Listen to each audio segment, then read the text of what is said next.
Praise the Lord, everyone. I greet you in the name of the Lord Jesus Christ. The word chosen to meditate this morning is from the book of 1 Kings, chapter 3, verse 13. And it says, "And I have also given you what you have not asked, both riches and honor, so that there shall not be anyone like you among the kings all your days." Amen. So we have a beautiful blessings of the Lord Almighty this morning.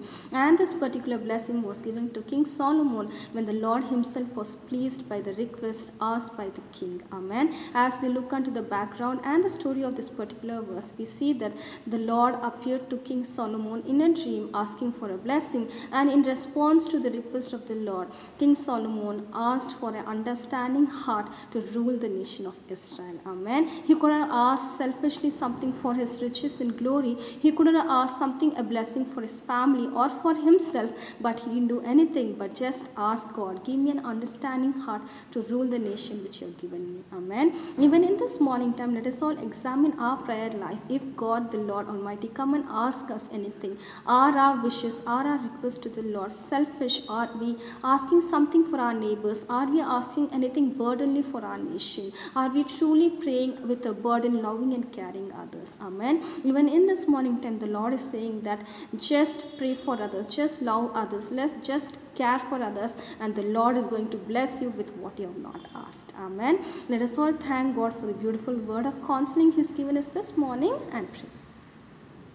We thank you, my Master, and praise you for the beautiful word of counseling you have given us this morning, my Master, as we see a good example of King Solomon, my Master, who became a king at the age of 12 years, my Master. He has in such a beautiful burden for his nation, my Master. When you ask for a request and a blessing in his life, my Master, his prayer, his request was not selfish, my Master, but instead he asked for an understanding heart to rule the huge nation of Israel, my Master. Even in this morning time, my Master, let us examine ourselves, my Master. How is our prayer life, my Master? Are we selfishly praying only for our needs and wants, my Master? Are we just praying, my Lord, only for our family and relatives, my Master, only thinking about our worries and not praying for the brothers and sisters who are staying along with us, my Master, and not praying for our nation where we stay, my Lord, Heavenly Father?